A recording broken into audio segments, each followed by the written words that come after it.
ကျွန်တော်တို့နှစ်သိရောက်နေပြီကျွန်တော်တို့ချိန်နေဒီလိုပဲကုံဆုံးနေတော့မယ်လားဒါဆိုရင်တော့ဒီဗီဒီယိုလေးကိုကြည့်လိုက်ပါတင်အတွက်တစ်ခုခုအထောက်အကူပြုလိုက်မယ်လို့ကျွန်တော်ယုံကြည်ပါတယ်ဒီနေ့ကျွန်တော် sharing လုပ်သွားမယ်အကြောင်းအရာတော့ journaling လုပ်ခြင်းဖြစ်ပါတယ်ဒီဗီဒီယိုလေးမှာကျွန်တော် journaling ကဘာလို့လုပ်ဖို့လိုတာလဲဘာအကျိုးကျေးဇူးတွေရရှိမှာလဲဘယ်လိုလုပ်သွားမှာလဲဆိုတဲ့ဟာလေးကိုကျွန်တော် sharing လုပ်သွားပြီးမှဖြစ်ပါတယ်ကျွန်တော်ပထမဆုံးကျွန်တော် journaling ကိုဘာလို့လုပ်လဲကျွန်တော်တရက်တာကျွန်တော်အသွေးကျွန်တော်ခံစားချက်တွေကျွန်တော်ယုံကြည်ချက်တွေကျွန်တော်ရဲ့ဆုံးဖြတ်ချက်တွေကကျွန်တော်ရဲ့လှုပ်ဆောင်ချက်တွေနဲ့ကိုက်ညီမကိုက်ညီဆိုတာကျွန်တော်တို့ပြန်ပြီးတော့ကိုတီးဖို့အတွက်ကိုကျွန်တော်တို့ journaling လုပ်တာဖြစ်ပါတယ် journaling ကိုကျွန်တော်တို့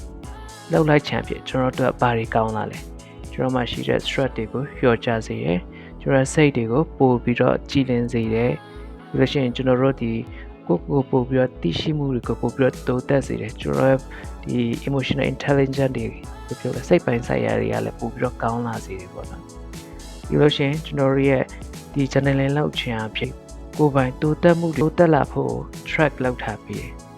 ကျွန်တော်ရဲ့သင်ယူမှုတွေကိုအမြဲတမ်း track လုပ်ထားပြီးတယ်ဆိုတော့ကြိုးကျေးဇူးတွေကျွန်တော်ရရှိပါတယ်ဒီအရာတွေကကျွန်တော်တက်ပါပြီးပို့ပြီးတော့ကောင်းစီလဲဆိုလို့ရှိရင်ကျွန်တော်ရဲ့ goal setting တွေကျွန်တော်ချခဲ့တဲ့ goal တွေကိုပို့ပြီးတော့အောင်မြင်ဖို့အတွက်ပြီးလို့ရှိရင်ကျွန်တော်ရဲ့လုံနိုင်စွမ်းတွေပို့ပြီးတော့တိုးတက်လာဖို့အတွက်ကိုကျွန်တော်တို့ဒီ journaling လုပ်ခြင်းအဖြစ်ကျွန်တော်ပို့ပြီးတော့အကျိုးမြတ်တွေရရှိလာရလို့ပြောကြပါတယ် journaling လုပ်ခြင်းကောင်းကျိုးတွေ journaling ကိုဘာကြောင့်လုပ်လဲဆိုတာတွေသိလာပြီဆိုလို့ရှိရင်တော့ကျွန်တော်နောက်တစ်ဆင့်ကကျွန်တော် journaling ကိုဘယ်လိုလုပ်ရမလဲဆိုတာကျွန်တော်ဆက်ပြောပြပေးတော့မှာဖြစ်ပါတယ်ကျွန်တော်ပထမဆုံး journaling လုပ်တော့မယ်ဆိုရှင်စဉ်းစားရမှာတော့သင်ပင်နီလန်းနဲ့လုပ်ပါလေစာအုပ်မှာရေးမှာလားဖုန်းနဲ့လုပ်မှာလားဒါမှမဟုတ်လို့ရှိရင်တင်ကွန်ပျူတာမှာတင်လုပ်မှာလာ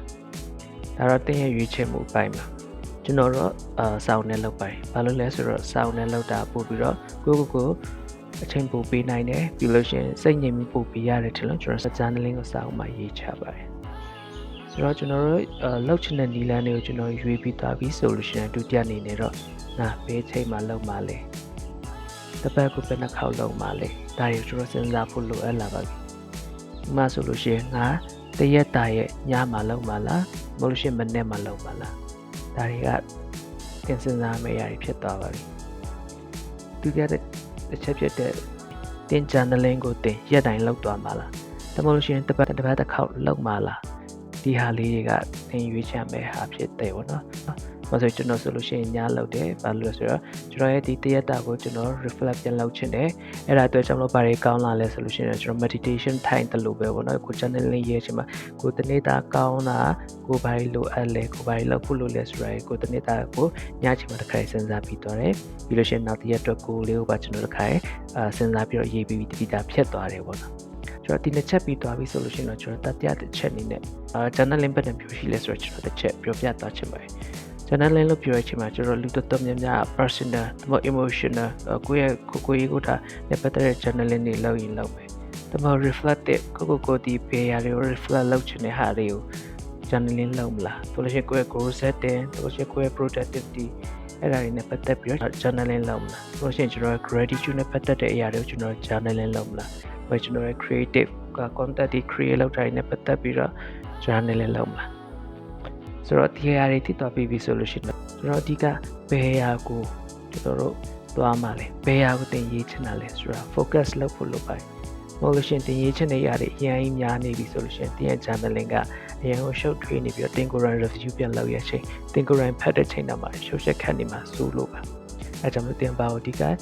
ရွေးထားပြီး review လုပ်ချင်တာလဲဘာကိုအဓိကထားပြီးတွားချင်တာလဲဆိုတော့ကျွန်တော်အဲ့ဒါလေးကိုစောင်းပြီးတော့ရေးခိုင်းစေချင်ပါတယ်နံပါတ်၄ချက်အနေနဲ့ခဲ့ကျွန်တော် journaling ဒီစာရေးတဲ့ချိန်ကြလို့ရှိရင်ကျွန်တော်ရိုးရှင်းပဲတွေးပြီးတော့ရိုးရှင်းပဲရေးချဖို့လိုပါတယ်။ရန်ကျွန်တော်ရိုးရှင်းတဲ့ဥပမာမေးခွန်းလေးပြောပြမယ်ဆိုရင်ဒီရက်တရက်ငါဘာတွေပျော်စရာနဲ့တွေးခဲ့လဲ။ငါဒီရက်ဘယ်လိုအခက်ခဲနဲ့တွေးခဲ့လဲ။ပြီးလို့ရှိရင်ငါအဲ့ဒါတွေကိုငါဘယ်လိုဖြေရှင်းခဲ့လဲ။ငါဒီရတွေဖြေရှင်းနိုင်ခဲ့လား။ငါမဖြေရှင်းနိုင်ခဲ့ဘူးလား။ဒါတွေကိုကျွန်တော်စဉ်းစားပြီးရေးချလို့ရပါတယ်။ပြီးလို့ရှိရင်ငါဒီတရက်တာဘာတွေကောင်းကြီးတွေခံစားခဲ့ရလဲဒါတွေကိုလည်းကျွန်တော်တို့ရေးချပေးလို့ရပါတယ်နောက်တစ်ခုကကြောင့်ငါတို့ဒီရက်တရက်တာ ငါတို့တင်ခန်းစားပါရခဲ့လေငါဒီတရက်တာမှာငါပါရီတင်ယူခဲ့လေငါပါရီလန်လုပ်ခဲ့လေဆိုတာကိုကျွန်တော်တို့ဒါလေးကရေးချလို့ရပါတယ်နောက်ချက်အနေနဲ့ကျွန်တော်တို့မနေ့ပြန်ကြလို့ရှိရင်ငါပါရီလုပ်လေငါရဲ့ကိုကပါလေဆိုတာငါကျွန်တော်ထည့်ရေးထားလို့ရပါတယ်ဆိုတော့ကျွန်တော်ဒီလေးချက်ပြီးသွားပြီဆိုရင်တော့နောက်တစ်ပတ်9အနေနဲ့ကျွန်တော် journaling ကို freely အကဲကျွန်တော်အင်္ဂလိပ်လိုရေးမယ်ဆိုလို့ရှိရင်လည်း grammar မှန်ဖို့မလို့ရှိရင်လည်းဒီစကားလုံးပေါင်းနေမှန်ဖို့ဆိုတာအရင်ရုပ် view size ရတော့ဘလို့ပါဒါပေမဲ့မှန်ရင်တော့အကောင်းဆုံးပေါ့ဘာဖြစ်လဲဆိုတော့ဒါတင်ကိုရပြန်ကြည့်ရမယ်အရာတစ်ခုဖြစ်လို့ပါဆိုတော့နောက်တစ်ခုအနေနဲ့ကျွန်တော်ဒီစာရေးချိန်မှာ freely တင်မဟုတ်ပဲကျွန်တော် honestly ပေါ့နော်ကျွန်တော်ယူသားဖို့လို့ပါတယ်ဒီရဲ့စာအုပ်ကတင်ကိုယ်တိုင်တင်အတွက်ပဲဖြစ်တဲ့အတွက်ကြောင့်မလို့တင်တကယ်ဒီတရက်တာခံစားခဲ့ရတဲ့ဟာတွေတင်တကယ်လှုပ်ဆောင်ခဲ့ရတဲ့အရာတွေတင်ကြုံရတဲ့အရာတွေကိုတင်ဒီထဲမှာရေးချထားဖို့လိုအပ်ပါတယ်ဒါမှသာတင်ကိုတင်ပြန်ပြီးတော့ဘက်6ချက်ဖြစ်တဲ့ review ပြန်လုပ်တဲ့ချိန်ချလို့ရှိရင်ပို့ပြီးတော့ငါဒီတပတ်တာလုံးမှာငါဒီတလားတာလုံးမှာငါဘာတွေခံစားခဲ့ရလဲငါဘာတွေလုပ်ခဲ့ရလဲငါဘာတွေလုပ်ဖို့လိုအပ်လဲဆိုတာလေးတွေကိုကျွန်တော်တို့ reflect ပြန်ပြီးတော့သိလာရပါတယ်ကိုပြန်ပြီးတော့ကြည့်လို့ရပါတယ်ဒီဟာလေးတွေလောက်လိုက်ခြင်းဖြစ်ကျွန်တော်တို့ပို့ပြီးတော့ငါဒါတွေပို့ပြီးတော့ကောင်းဖို့လိုသေးတယ်အဲ90အတန်တက်ငါဒါလေးတော့ပြီးစောလုပ်ဖို့လိုသေးတယ်ဒါလေးတွေကတော့ငါပြီးသွားပြီဆိုတော့ tracking လေးကိုကြည့်လို့ရပါတယ် okay အဲ့တော့ကျွန်တော်တို့ခုနအဓိကဒီ channel လောက်ပြီးဆိုလို့ရှိရင်ကျွန်တော်ဘယ်လိုလုပ်ရမလဲဆိုတော့ချက်6ချက်လုံးကျွန်တော်ပြောပြပြီးသွားပါပြီခုအချင်းချုပ်လည်းပြန်ပြောပေးသွားပါပဲဒီချက်6ချက်ကတော့ကျွန်တော်ရဲ့ဘယ်လိုနည်းနဲ့ရေးမှလဲဆိုတော့ method ကိုကျွန်တော်တို့ရွေးမယ်ဒုတိယအနေနဲ့ကျွန်တော်တို့ဘယ်ချိန်ဘယ်လိုဘယ်နှခါရေးမှလဲတစ်ပတ်ဘယ်နှခါတစ်ပတ်တစ်လဘယ်နှခါရေးမှလဲဆိုတော့ကျွန်တော်ဒါတော့ဆုံးဖြတ်ဖို့လိုပါတယ်တတိယချက်နေကျွန်တော်ဘယ်အကြောင်းအရာကိုရေးမှလဲဆိုတော့ကျွန်တော် focus လောက်ထားဖို့လိုအပ်ပါတယ်လောက်ထားတဲ့အချက်အနေနဲ့ကျွန်တော်ရိုးရိုးရှင်းရှင်းပဲစဉ်းစားဖို့လိုအပ်ပါတယ်ကျွန်တော်ရိုးရိုးရှင်းတွေးပြီးတော့ကျွန်တော်မေးခွန်းလေးတွေရိုးရိုးရှင်းရေးဖို့လိုပါတယ်နောက်ထပ်တစ်ပတ်9အနေနဲ့ကျွန်တော်ဒီ grammar တွေတပေါ်လို့ရှိရင်လည်းဒီစာလုံးပေါင်းတွေအရင် view size ရတော့မလို့ကျွန်တော် freely ဖြစ်ရေးလို့ရတယ်ပြီးလို့ရှိရင်ယူသားဖို့လိုအပ်တယ်ဆိုတဲ့ဟာလေးပေါ့နော်နံပါတ်6အနေနဲ့ကျွန်တော်တို့တ